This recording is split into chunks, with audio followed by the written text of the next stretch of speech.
I visited a nursing home for Brian's parents, my fiancé. There, I was led to a separate room and couldn't believe what a caregiver told me. Run away now! Those people, 10 years ago. I was asked to cover the entrance fee for the nursing home. Betty, actually, Dad and Mom were supposed to move in today, but I lent a considerable amount of money to a friend who's a CEO. I want to pay for a year in advance, but I'm short. Betty, could you lend it to me? I promise to pay you back soon. Brian made this request. Then, my mother-in-law Angela said, I'm sorry, but we will really pay you back soon. And my father-in-law Kevin apologized. I'm sorry for causing such trouble, especially since you're our son's fiancé. They don't realize I know it's all lies. If Brian is that insistent, just for a week then. I acted as though I reluctantly agreed. Really? I knew you'd say that, Betty. Brian was beaming. Then Angela and Kevin came over and patted me on the shoulder. Thank you. We will definitely make it up to you. We're blessed to have the best daughter-in-law. You're a lifesaver. They both seemed tearful. Despite feeling contempt, I played the role of a delighted and praised fiancé. Internally, I thought, just you wait. I won't let you exploit me as you wish. Huh? Touring the nursing home? I inadvertently voiced my puzzlement. Brian, as if it were obvious, tilted his head and said, Yeah, you'll come with me, right? As I've mentioned before, my parents are quite elderly. Ever since Mom fell at home, she hasn't been walking well. Responding to Brian's suggestion. But at this time of year. I hesitated, but he seemed unwilling to change his mind. My name is Betty, I'm 29 years old. I work at an insurance company, handling assessments. I met my boyfriend and fiancé Brian 2 years ago, near my favorite museum in a park. He worked at a real estate company nearby and had gone out to eat lunch in the park when I dropped a postcard I bought from the museum's gift shop, and he picked it up for me. You dropped this. Brian picked up the postcard that had slipped from my bag, took out a handkerchief from his pocket, dusted the sand off it, and handed it to me. I had a good impression of him from the start because he was kind. I often visited that museum, and after several visits, I ran into Brian again. It was lunchtime, and he said, Would you like to eat together? We decided to have lunch together with takeout from a nearby cafe. After that, we exchanged contact information and started meeting outside of the park as well. We eventually moved in together, and Brian, having had many relationships, was smooth with dates and communication. Being new to romance, I relied on him, and he was the one who confessed and proposed. I was somewhat swept along, but I thought that's just how marriage is, as others told me. However, Brian had a bad habit that crossed my mind even when I said yes to his proposal. Brian had an unusually high pride and boasted about graduating from a prestigious private university. He was usually calm and didn't show such an attitude, but occasionally, he would make such remarks. For instance, when it comes to a team member who dropped out of school. It's because he has a low level of education. Or when seeing a poorly dressed homeless person. I wouldn't want to end up like that. And laugh. He knew I had a college degree. Betty, you don't know much about anything. But often made somewhat condescending remarks. That's just you liking to show off knowledge you don't need at the moment, but I know that too. I retort, but Brian is convinced I'm just pretending to know. This might make Brian seem like a bad guy, but he's taken me to various art galleries and museums, never raising his voice or being violent. We've never really fought, sometimes to the point where I wonder if we're both just holding back. If there's something you want to say, let's talk about it. Even though I says this, I have no complaints about you, Betty. If you have any issues with me, please tell me right away. That's the kind of response that comes. So, I said, I wish you wouldn't belittle people so much. Did I belittle someone? Seemingly having no recollection, though he probably isn't aware of it. He often talks about his company to others, sometimes sharing things that I suspect should be confidential, which worries me. Are you sure it's okay to share that? It sounds important to the company. He's a friend, so he won't tell anyone else. He just brushed it off. Working at an insurance company, I know there are things you must never share, even with family. I wonder if real estate is different. Brian seems so carefree about it, so I've tried to convince myself it's okay if he thinks so. But the idea of him speaking so freely about various things, including possibly about me, doesn't sit well with me. Indeed, Brian often shares things with me that others would likely want kept secret. Since I'm a person who doesn't share other secrets, I try to let it slide, but my discomfort has been growing. And my unease about our upcoming marriage only increased after meeting each other's parents. When we got engaged, we decided it was time to meet each other's parents. At my house. Thank you for marrying my daughter, who couldn't find someone to marry at her age. My mother, Emily, was welcoming. Then my dad, Thomas. Brian is a bit. He seemed reluctant, but he eventually agreed to the marriage. If Betty has chosen him. So, I asked, what's wrong? But my dad seemed hesitant to talk and ultimately didn't share.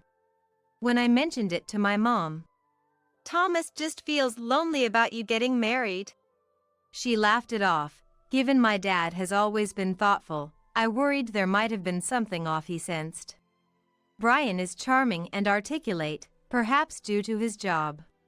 He was thoroughly engaging throughout the visit and seemed to enjoy my mom's cooking, winning her over completely.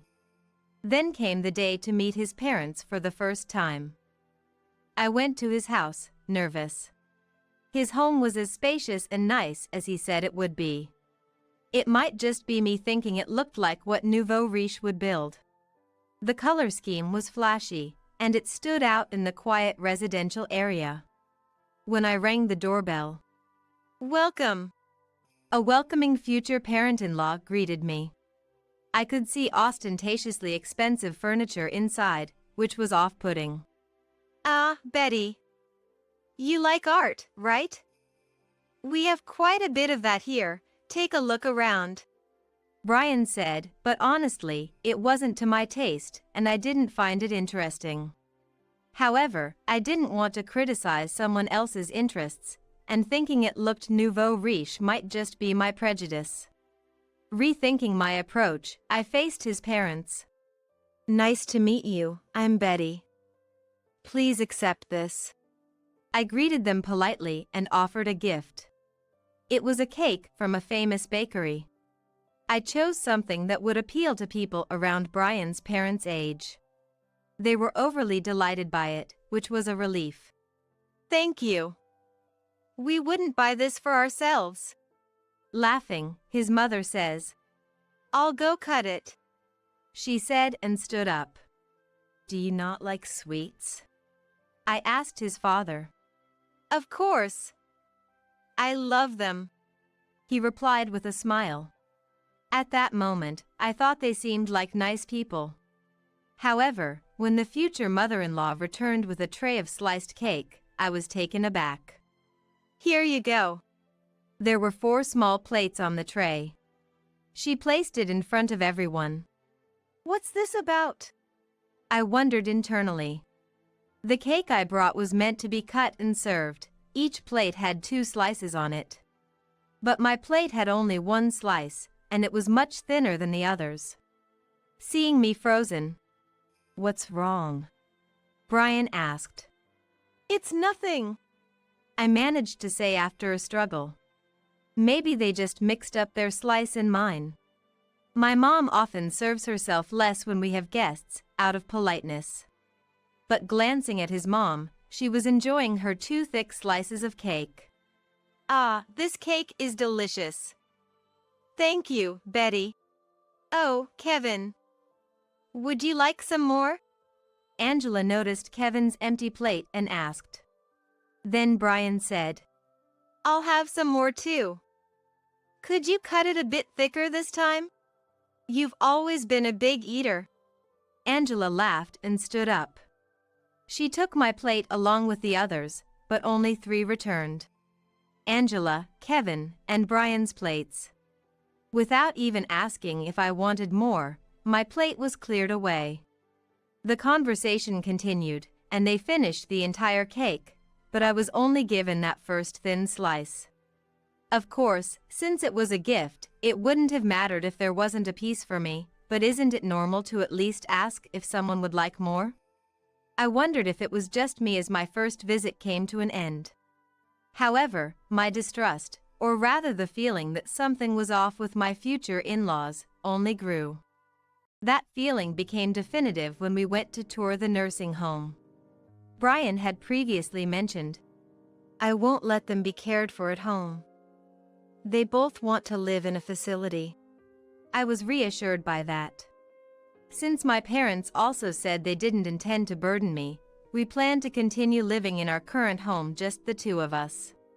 But then, one day, Brian said, I'd like you to come with me to tour my parents' nursing home.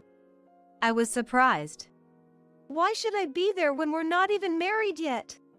My parents consulted a professional advisor about the nursing home situation and assured me that they would handle the financial aspect themselves to ensure I wouldn't be burdened much financially. I want you to see if the facility is comfortable for my parents to live in. Plus, consider the location for visits and such. Brian said, but I was honestly reluctant. Since that day, every time I met the future in-laws, they either pushed unwanted things on me or pestered me about my job. Even when I said I couldn't talk because it was confidential, they'd say it should be fine since we're family. My family values privacy, even among ourselves, and believes there are things that shouldn't be shared, so I was really troubled. But honestly, living with and caring for those 2 seemed much worse. I feared they might not like the facility and proposed living with us instead. Feeling this way, I agreed to accompany them to the facility. The facility we visited seemed much more luxurious than what had been described for my in-laws. When Brian's parents go there, someone from the facility speaks to them. He was still a young man. Hello, I'm Daniel, your contact. You're here for the admission process today, right? Yes. Angela nodded. Eh? And I inadvertently said, because I was told we were just going to look around. Brian raised his hand in an apologetic gesture and said, Sorry. Actually, they went by themselves before and ended up liking it. But I only heard about it just before we came, so I didn't know how to bring it up. Is that so? I was surprised they decided on such a luxurious place after just one visit. Feeling uneasy, the facility's staff approached us unexpectedly. You're Brian's fiancé, right? I can give you a brief tour of the facility. Angela and Kevin, could you head to the room you were interested in before? Brian, you can join them if you'd like. Daniel suggested, and while the 2 nodded, Brian looked puzzled. Can I also take a look around then? That's fine. But Angela and Kevin mentioned they wanted to show their son the room as soon as possible. With a smile, Brian decided. Then, I'll go see the room first. And the 3 of them left. Watching them go were Daniel and I. Daniel suddenly became serious. Please, this way. Instead of showing me around, he led me to a nearby small room. Feeling pressured, I entered the room, which looked like a small conference room. Daniel closed the door, turned to me with a sense of urgency, and said, Run away now! Those people, 10 years ago. What do you mean, run away, 10 years ago? Confused, I looked up at Daniel. Realizing I was lost, Daniel took a deep breath. Sorry for bringing you here so suddenly. There's something I need to tell you. Those three, actually. Eh? I was shocked. So making us pay the entrance fee and then canceling means they've run off with the money? Daniel nodded to my trembling voice. I felt like I was about to collapse from the shock. Supporting me, Daniel offered. Please. He seated me in a chair. But why, knowing this, hasn't the facility reported them? I asked, completely baffled. Daniel began to explain, trying to calm me down.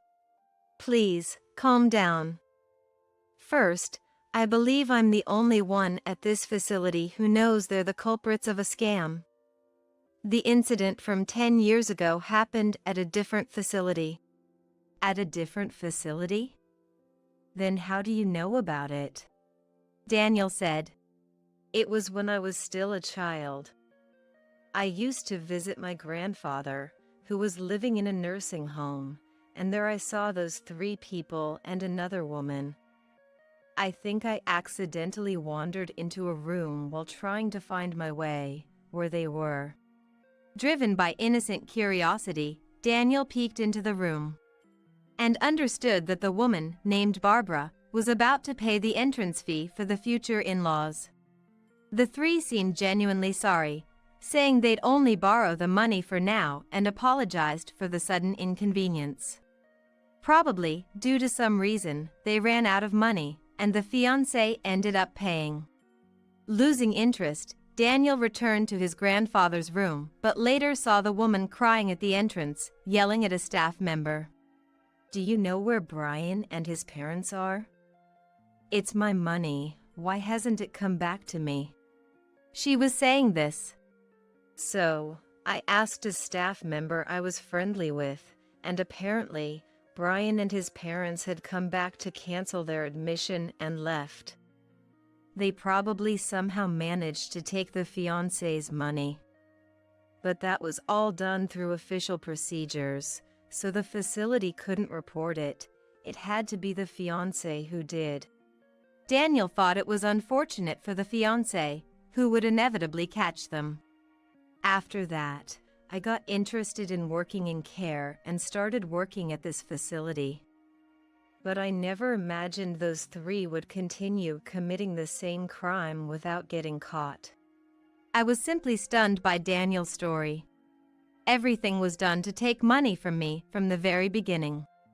I didn't want to believe that Brian's love was all fake, but Daniel's serious expression made me feel it was true. As tears spilled, Daniel offered me a handkerchief. Here, if it helps. I thanked him tearfully. After crying a bit, I surprisingly calmed down. Thanking Daniel, who had politely looked away, I asked him, Could you please help me catch them? Surprised at first, Daniel quickly responded firmly. Of course. After cooling my swollen eyes, Daniel and I headed to the room where they were likely waiting as if nothing had happened. Entering the room, Brian greeted me with his usual kind smile. Welcome back. You took quite a while, didn't you? He said. I pretended to be surprised by looking at my watch. Oh, indeed. This facility is so nice that I ended up taking my time looking around. I can see why Kevin and Angela liked it. I might decide on it in just one visit myself. Saying this made all three seem thoroughly convinced. Then Brian, with an overly deliberate tone, said, Oh, right. Actually, even though my parents are moving in today, I lent a lump sum of money to a business acquaintance. Internally, I thought, Here it comes. I exchanged a glance with Daniel for a moment. I wanted to pay for a year up front, but I'm short. The businessman said it would be returned in about a week. Betty, you brought your card today, right? Could you lend it to me? I'll pay you back immediately. Brian says that.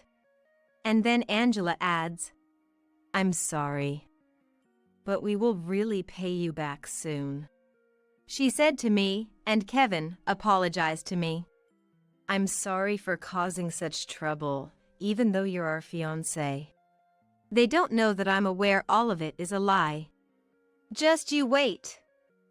I won't let you take advantage of me as you please. I resolved in my heart, showing reluctance and disarray on the surface. How much? It's about $100,000. You've been saving up for a while, right? You should have that much. Indeed, my bank account does have $100,000. I've been single for years, living frugally, but that money isn't yours. I murmured in my heart. And I showed reluctance even more. $100,000 is a huge amount. It's natural to refuse. Isn't it okay to sign the contract next week? Please, make it work. We're in the middle of selling the house to proceed the admission. If we don't sign today, my parents might have to spend about a week homeless. This too must be all lies. Surely, there's no house selling contract. Brian gripped my hands. Please. Pleading. I wondered if all this while he played the role of a dependable man just for this moment. Brian always showed the composure of someone older. Had it been the old me, I might have been swayed by Brian begging like this. So, I acted accordingly. If Brian says so, just for a week then. Really? I knew you'd say that, Betty. Brian's face lit up. Then Angela and Kevin came over, patting my shoulder. Thank you. We will definitely return the favor. We're so lucky to have the best daughter. You're a lifesaver. Both seemed on the verge of tears. Despite my contempt, I pretended to be a pleased and praised fiancé. Oh, it's nothing much. It's just for a week, after all. When I looked at Daniel, he said, Those who need to sign the documents, please come this way. And opened the door. Daniel and I had already discussed the dangers of actually signing any documents, even as an act. So, we decided to pretend to sign in a place away from the three. They wouldn't suspect Daniel and I were in cahoots. As expected, after a short while, Daniel returned and said, Here are the details of the payment for the 2 residents for 1 year. Presenting a fake statement with a smile, which they tucked away without a close look. If you need to do any additional procedures regarding the admission, please contact this number. We can't assist without an appointment. Understood. Brian received it. The number was Daniel's. This ensured that Daniel would be informed if they attempted to cancel. Thus, he could contact me. But that alone might not be enough, they could come up with some excuse. This is what the family is up to. There must be other things they're doing as well. I had decided to thoroughly expose all 3 of them. First, I decided to search Brian's room. We lived in separate rooms, and it was rare for us to enter each other's spaces. Especially me, I believed it was wrong to enter someone's room without permission, even if it was my boyfriend's, unless invited. Brian knew this, so he might have left something incriminating, thinking I would never enter. My suspicion was correct. From the back of his bookshelf in his room, I discovered a statement that clearly showed money was missing due to fraud. It seems to be out of my field, but it appears to be documents related to the purchase of a condominium. In other words, embezzlement. A real criminal. I murmured unintentionally. Moreover, Brian's room was much tidier than I expected. Rather, it was prepared for packing. Probably to leave the house as soon as the money was secured. Furthermore, I decided to shake Brian by bringing up my concerns while also collecting evidence of their previous activities at the other facility in coordination with Daniel. By the way, is work going well recently? I'm also wondering about the $100,000 I loaned to Kevin and Angela. It's making me quite anxious to have it returned soon. I said this at dinner, and Brian seemed visibly shaken. They've only been in the facility for 2 days, haven't they? You worry too much, Betty. Approaching Brian's room quietly at night, I heard him on the phone. Seemingly with his parents. My suspicion that showing concern about the money in Brian's job would lead him to contact his parents was correct. I couldn't hear the voices of my husband's parents, but I had previously purchased a high-performance voice recorder and carefully slid it under the door gap to record. I gathered the recorded audio as evidence and stored it in a box. 2 days later, I received a call from Daniel. It seemed there was a request to cancel the admission from my husband's parents. It's tomorrow at 2 p.m. Please come to the facility before then. Daniel's voice over the phone sounded urgent. Do you think it will go well? Feeling anxious, I asked, and he reassured me. It will be fine. With all this evidence, definitely. And I felt empowered as the day arrived. Today was for the cancellation procedure, right? It's a shame. We thought you were pleased with our facility. I listened to the conversation between Daniel and the three from behind the door. Daniel sounded genuinely disappointed, an act of true realism. Brian responded, Actually, a previous girlfriend had a serious accident. We need the money for her treatment. Dad and Mom said to prioritize her, so we decided to cancel for now. That's a huge lie. The supposed seriously injured girlfriend is right here. I was worried that Daniel would laugh, but he dexterously said, Is that so? He sounded worried. Then we'll need the fiancé's card for this. Oh, that's fine. I knew where it was stored. Here, this one. There was my real card. He must have entered my room and found it without permission. Daniel then offered, Could you please sign these documents? He held out a piece of paper. And this? Brian's voice, taken aback, was audible, and I couldn't help but laugh. Daniel.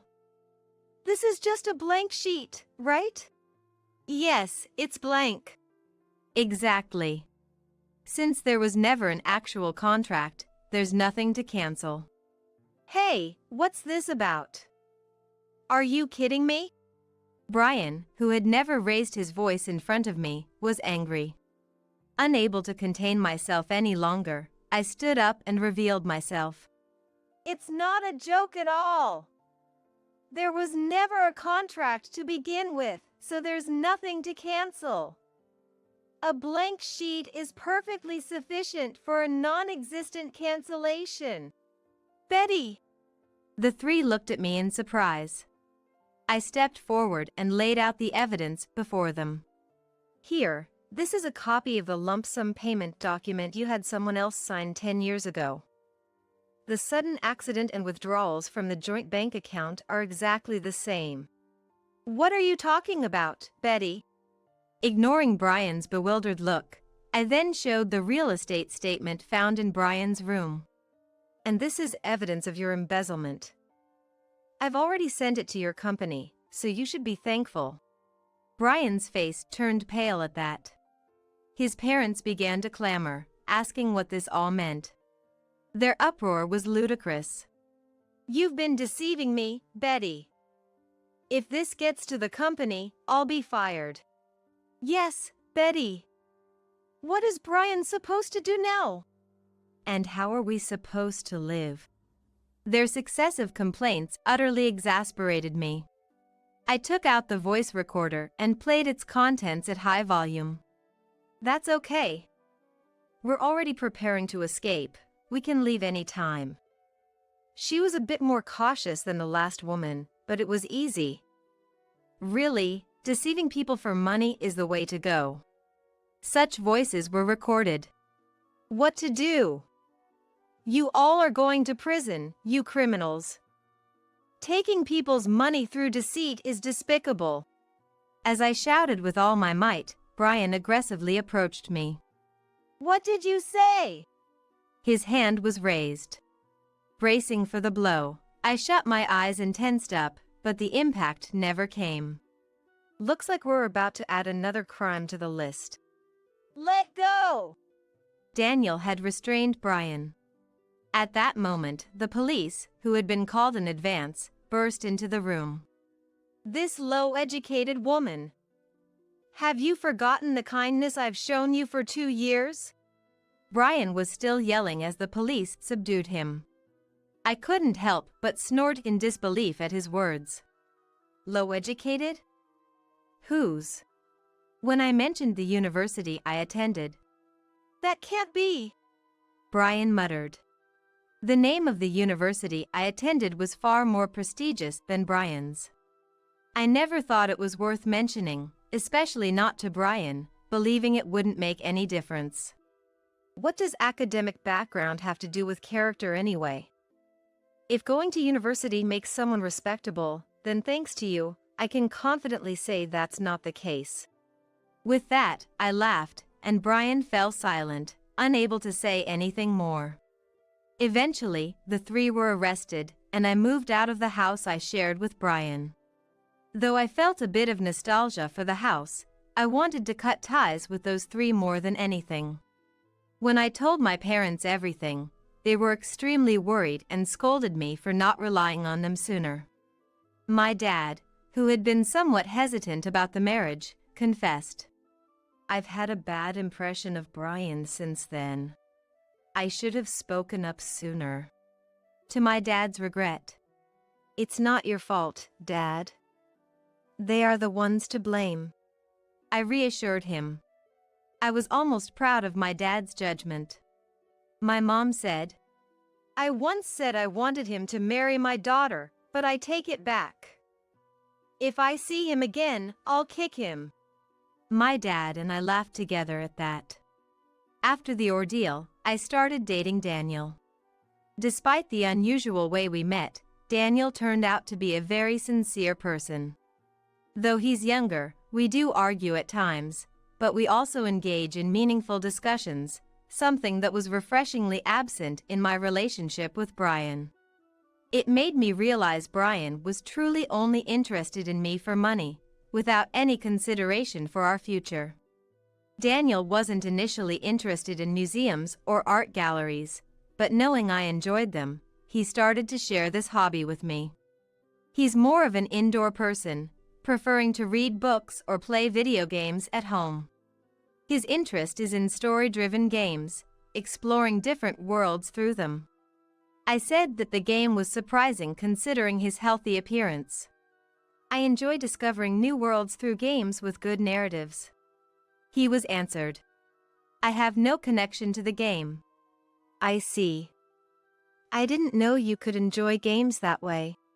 I was surprised. So, I even tried playing some of his games. Ever since then, I've developed a fear of engagement and marriage. Daniel knows this, so he never presses the subject.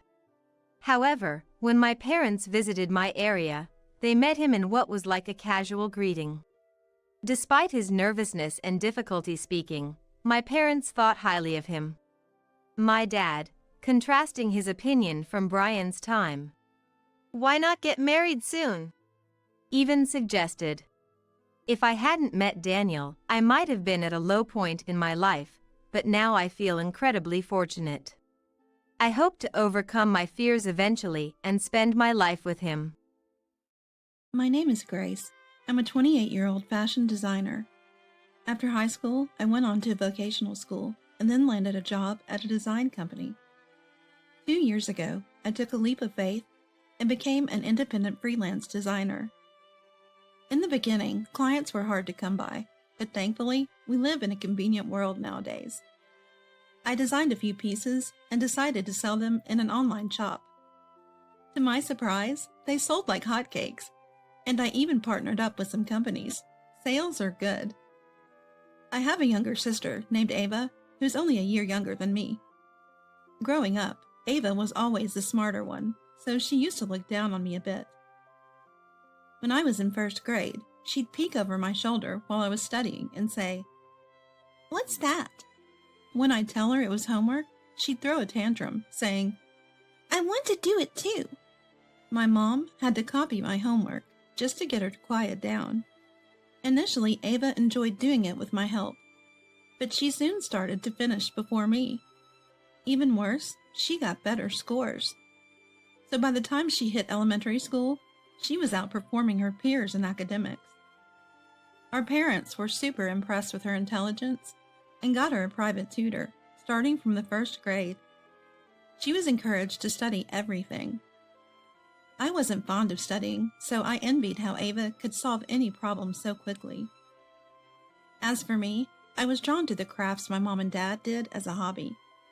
So I'd spend time with her making little things, and I became really good with my hands. I was always an average student, grade-wise. Ava would always exclaim cheerfully, "Yay, I beat Grace!" whenever she saw my test scores. I felt belittled by her, even if she didn't mean it in that way, and it would bring me down every time. Despite all this, I still found her adorable when we were in elementary school. But that changed when she hit middle school and started belittling me openly. She'd say things like, "Why are you so stupid compared to me? Mom must have given me all the genius nutrients in the womb." Ava excelled throughout middle school. She aced all her subjects and went on to one of the top private high schools in the city. I maintained average grades and chose a high school with a fashion program. Even when we bumped into each other outside, Ava acted like I was a stranger. Once, she saw me hanging out with my high school friends. She smirked and said, "It's amazing how the school you go to dictates the kind of friends you have. They all look dumb." But I chose that school to follow my dream, so I didn't let her comments bother me. After that, I went on to a vocational school and worked my butt off to become a designer. Meanwhile, Ava's grades had plummeted since she started high school. When she realized she might not get into her dream college, she said, "I can't stand being at this school anymore," and decided on her own to drop out. This happened a few months after she became a high school senior. The school called home, and that's when we found out. Dad, Mom, and I were all caught off guard. The school asked us to hold off on Ava's decision until we had a chance to talk with her. "So why did you decide to quit school?" Mom asked. Ava retorted, "School's boring, okay? Whether I stay or go, it won't make a difference. I don't even have to go to college." Then she dropped a bombshell. "I've met someone I want to marry, so I'm moving out." Turns out she'd fallen for a guy who works at her favorite clothing store. They'd been dating for a while, and he was about to be transferred to another state. He wants to drop out of school to follow his passion, even though he's a high school senior and just 6 months away from graduation. We tried talking to him, but in Ava's mind, the decision is already made. It's like there's no way to change his mind. We told the school and reluctantly gave our consent for her to leave. Later, Ava introduced us to her boyfriend at a family meeting. He was 8 years older than her. At first, we thought it was shady. But love is love. Dad was visibly angry at the guy, but they didn't seem to care. "Next month, we're moving and getting married. We're not having a wedding, so just give us a cash gift," Ava announced. Dad shouted, "Who's paying for that? Get out!" and kicked them both out. We thought they'd ask for money later, but they seemed too caught up in their plans. Eventually, they moved 3 hours away. We lost contact with Ava, but a relative living in her new area said they'd seen her working at a clothing store. She seemed to be doing fine. 6 years later, when I was 25, Dad was rushed to the hospital from work.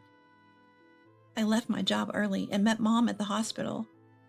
Despite calling Ava several times, we couldn't get through to her.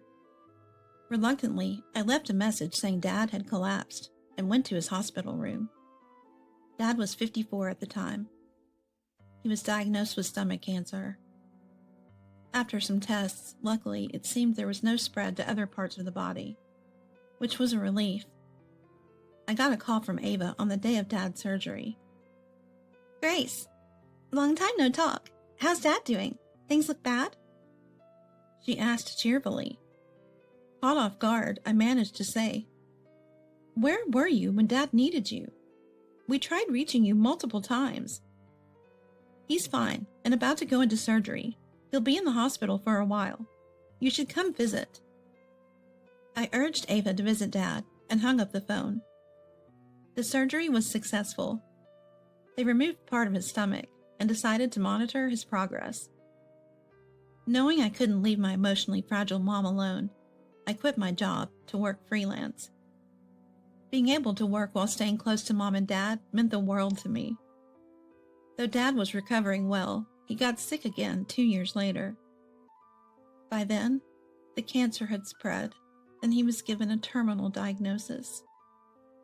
6 months left. I tried calling Ava right away, but got no answer. So I left her a voicemail and a text message. The next day, she called back to say, Another setback? Just let me know when he's gone. No need to contact me until then. Before hanging up. After that, despite multiple attempts, we lost all contact with Ava. Mom and I struggled with whether to tell Dad about Ava, but it seemed he already knew. In the hospital room, Dad said, I don't think I have much time left. Haven't seen Ava in a while. Guess I won't anymore. He chuckled, but seemed somewhat lonely. Caught off guard again, I couldn't reply. He said, Well, forget about those who won't come. I really wanted to see you in a wedding dress. Any plans? Actually, I am engaged. Due to his work, we plan to marry later, but after hearing about Dad's condition, I decided to introduce him. I actually do have someone. Can I bring him next time? I told my dad. Dad was thrilled. Later, my fiancé and I visited Dad's hospital room. After hearing about Dad, my fiancé proposed we move up the wedding. So we obtained special permission for Dad to leave the hospital. We reserved a venue and had a small ceremony with just the family. Dad was overjoyed and emotionally entrusted me to my fiancé. A few months later, Dad passed away. Just about 2 months after the terminal diagnosis. Mom and I organized the funeral. Of course, we informed Ava, but as usual, we got her voicemail. Left with no other option, we left a message and focused on the preparations. On the day of the funeral, I call Ava again, and this time she picks up. Hello, Ava? Where are you? The wake is today at 6 p.m., I say in a stern tone. Grace, we're not going to the wake or the funeral, Ava replies, as if it's no big deal. What do you mean? Dad specifically asked that you attend his funeral when he gets to heaven. Did he? Well, we took some time off, so we're going on vacation for a week. Ava responds, laughing nonchalantly. I'm speechless at her unexpected words. What did you just say? Listen, there's no gain in going to Dad's funeral. Instead, we're using the time off to go on vacation with my husband. Don't call us until we get back in a week. Are you serious? You're not coming tomorrow either? I just said we're not coming. Stop calling. I decide to let Ava and her husband go.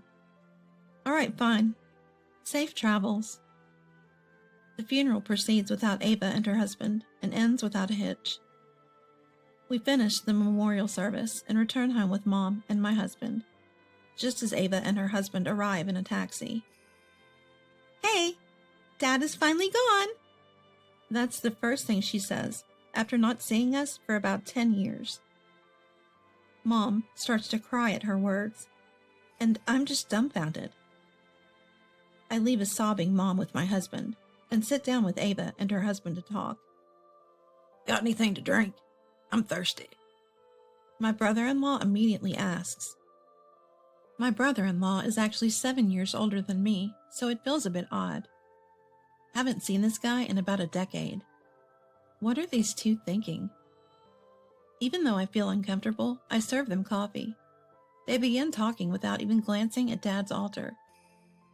So, what's the inheritance look like? What's our share? They ask eagerly. At this point, I call in Mom, my husband, and another man who was waiting in the next room. Ava and her husband are puzzled by the stranger until he hands them his business card, silencing them. Nice to meet you. I'm the lawyer who drafted your father's will. According to it, all assets will be divided equally between your mother and Grace. Ava will receive nothing, including any legal inheritance. The lawyer announces. Ava and her husband slam the table and stand up. What? Why is there no inheritance for me? Ava is wailing and screaming. However, the lawyer calmly pulls something out. Don't remember. Listen to this. The lawyer hits play on the voice recorder, and a torrent of awful words from Ava to Dad fills the room. Neither Mom nor I had ever heard anything like it, leaving us stunned. The message went, I wish you'd just die already. The longer you live, the worse off we are. If you're gone, we get the money. It's a torrent of unbearable abuse.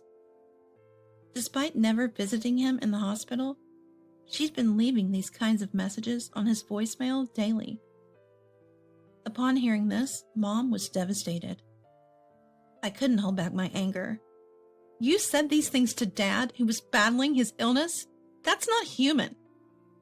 But they didn't even give us a wedding gift. They owe us this much at least. Ava retorted, bringing up past grievances. I wanted to respond, but the lawyer intervened. This is sufficient evidence to disinherit her. Your father had already made the appropriate arrangements before his death. It can't be undone. Realizing she'd lost her inheritance due to her own actions, Ava began to profusely apologize to Mom and me. Even though my brother-in-law said, What are you doing? This is embarrassing. Ava brushed him off. Mom, Grace, please, she begged. What? I glared at Ava. Please, we bought a luxury condo thinking we get Dad's inheritance. We can't pay for it without the inheritance, she wailed. Even the brother-in-law adjusted his posture and began apologizing deeply, but Mom and I ignored them. If you won't leave, I'll call the police. You're no longer family after what you said to Dad, we told them. That got them to leave, crying. 3 days later, I couldn't leave Mom alone and was working at my childhood home. Just then, Ava and her husband stormed in. They walked right in through the front door, yelling and making a scene. Hey, because of you, Grace, both my husband and I got fired. What are you going to do about it? Hand over the inheritance. Confused, I asked, What? What are you talking about? How is this my fault? Ava replied, You told people we went on a trip during the funeral, remember? Our boss found out and fired us. We took leave for Dad's funeral, and then you tell everyone we're on vacation? Actually, I was acquainted with their boss. When he mentioned that they were missing, I honestly told him they weren't coming. Yeah, your boss asked me where you guys were. I told him you went on a trip. I replied casually, and Ava fumed. If we don't get any inheritance, how are we supposed to pay for our apartment? You took our jobs too. What's wrong with you? Eventually, they began searching around the house for anything valuable to take. That's when I called the police. In a frenzy, the two of them searched the whole house, completely unaware that a police patrol car has arrived. The police get out of the patrol car and take them away on suspicion of theft. Later on, they were released as if it was attempted theft, but they couldn't afford their high-rise apartment anymore and got kicked out. When they tried to sell it, they learned its value had dropped significantly, possibly due to the damage they'd caused, scratches on the walls, scuff marks on the floors. Turns out my husband is in real estate, and this has become talk among his colleagues. It's likely the talk is about Ava and her husband. I have no idea how they're getting by now, and I honestly don't want to be involved anymore. Mom had initially wanted to continue living in our old home, but considering Ava and her husband might barge in again, we decided it was better for her to move in with us. However, Mom wanted to keep the family home, so we're renting it out to someone we trust. From now on, it'll just be me, my husband, and Mom, living our lives happily ever after.